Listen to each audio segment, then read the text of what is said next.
ඇයි මාමා එහෙම වෙන්න හේතුව? ඒකයින් පරම්පරා ගණනක් ගත වුණා. ගත වුණා ඈ. එතකොට මාමා මේ දැන් මේ වාගේ වැහි මාමා දන්න කාලේ කොච්චර කාලෙකින්ද මේ වාගේ වර්ෂාවක් ආවේ? උඩට වැස්සා. ඒ කාලේ. ඒ කාලේ. ඔව්. මෙහෙම දේවල් උන්නේ මෙහෙම දේවල් උනේ නෑ. අර අටංගොල ගමේ අර දත්ත දිගම දෙදුරුම් පාරක් ආවා රොක්කුනේ නෑ. හා. මේ සැරේ මේ සැරේ පාත් වුණා. පාත් වුණා. ආයි ඉන්න බැරි වෙයි අටංගොල. වෙල්ලෙන් නෑ. ගඟට හැම පාත් වෙනවා. එතකොට මාමා ආයේ ඉන්න බැරි වෙයිද අටංගොල? අටංගොල ආයි බෑ. මාමත් අටංගොලද? ඔව්. මම මෙතන ගයක් හදලා කුඹුරු.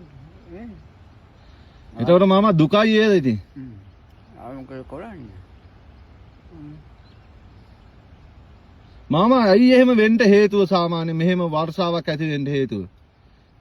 ඔව්වා ආකාශයයි මහ පොළොවයි පුරි. මට දැනෙන විදිහින්.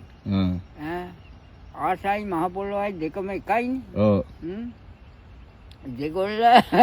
දෙගොල්ල තරහ වෙනවා ඇයි එහෙම වහින්නේ?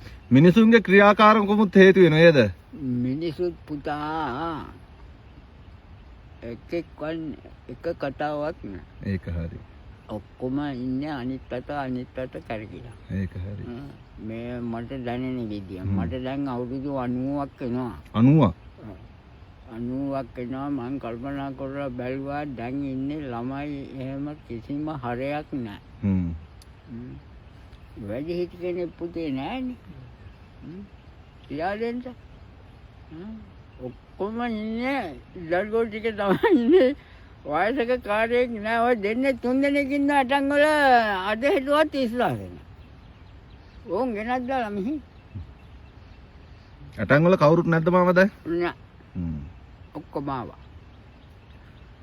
මේ තමයි අපි අටංගොලට අද යන්න යනවා මේ අයියා. එතකොට මේ මාමා මගේදී අපිට හම්බුනේ මාමාගේ වයස 90යි. 90යි. මේ ලහිරු මල්ලි මේ ලොකුවා ලොකු තමයි අපි අද මුල් පුරුක අපි එක් කරන යන්නේ. ඉතින් අපි ගිහිල්ලා බලමු මෙහි තියෙන තත්ත්වය මොකද කියලා. සැලේ පාත් දෙනවා. ගඟට ආපහම ගඟ හරස් වෙච්චාම ඊට වැඩිය විනාශයක් වෙනවානේ. ඔව්. ගඟ ඉතින් දැන් මෙහෙලින් ලේසියෙන් හිර වෙන්නේ නැහැ. මේවැම හොදගෙන යනවා ඉසක්ක මේ කඳු ඔක්කොම ගලාගෙන ගඟට පාත් වෙනවා. මහ වතුර වෙනවා. මාමලාගේ කාලේ දන්න කාලේ මේ වගේ වැහි වැහලා තියෙනවද? වැහලා. මතක තියෙන කාලේ තියනවද වැහලා?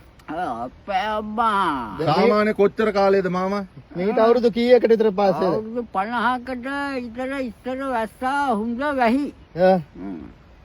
ඒ වැස්සට අනුව මේ පාර තමා මේ වැස්ස එහෙමද? මේ පාර මහා දරුණු වැස්සේ මේ අවුද්දේ තමයි.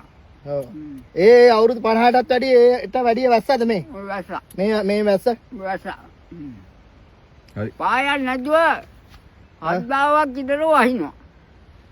එලි බහින්දුවක් බැරුව වහිනවා. ඔව්. මේ තමයි අපි යන්නේ. මෙතනින් ගොඩ වෙලා යන්න ඕන. ඉතින් අපි අටංගොලටම ගිහිල්ලා බලමු.